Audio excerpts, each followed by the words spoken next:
I am doing an updated review of this mixer that I got. So the purpose of this mixer is actually for me to teach my virtual classes on Zoom. I am not a DJ. I am not a mixer. I don't know sound engineer.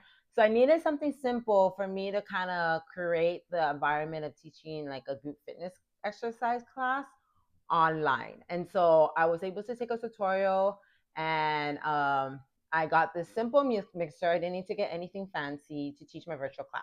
So in this video, we're gonna go over like the different features that I use, and then I'll go ahead and show my setup on Zoom. Not 100% of my setup. I don't have my music, but if you are looking to set up music and a microphone while teaching virtually, I can help you out with that simplicity of it.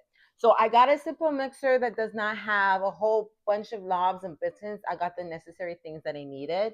So this was simple, very simple to follow. Let me go over what comes in the box. You have the mixer itself.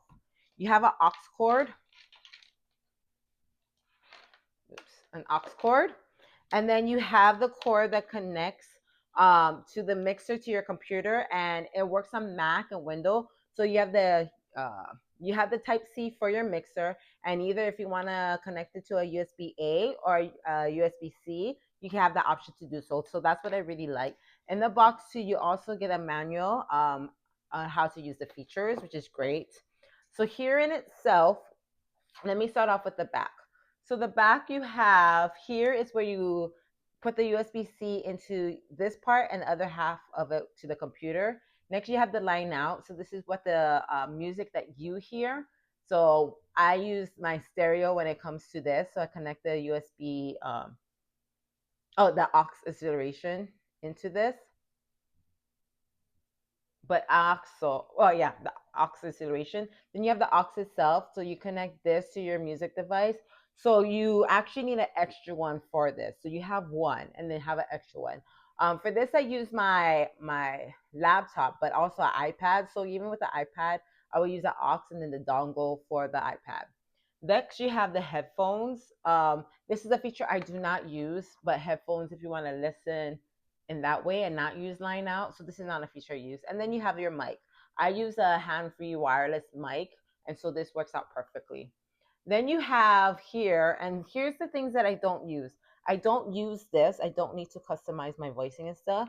So all I have to focus on is here. It's the mic, the mic, the yeah, mic, the aux, and the light out. And I just have to make sure it's unmute. So very, very simple. Let me go ahead and show you how I kind of like plug them in. So give me a second. Okay, so we're gonna do a semi-setup, but I want to show you what it looks like when it's plugged into the computer. So I have the USB plugged in here, and then I'll go ahead and plug it into here, and then it lights up. So that's what I like about it too. The lighting feature is cool, but I don't really use it. Here is where you have like, I think I have the RIG bib thing on, and to be honest, I don't know how to turn that off. But here is where you can mute and unmute when it comes to white means mute when it comes to it. This is the mic that I use. So like I said, I put the mic right back here. It plugs in right that, which is perfect. And then the USB, either like the line out to the stereo or to the aux. And everything right now is muted. The great thing about it is the volume is very easy to use. It's right up here. And then I think this is like the LED that changes everything. But I don't use everything in the feature. Like I said, the things that I went over is what I actually use. This whole thing is the mixing part that I don't need to use at all. So if you are looking for an easy setup for teaching your virtual classes or Zumba classes, or what like the simplicity of this mixer, I hope this was helpful for you.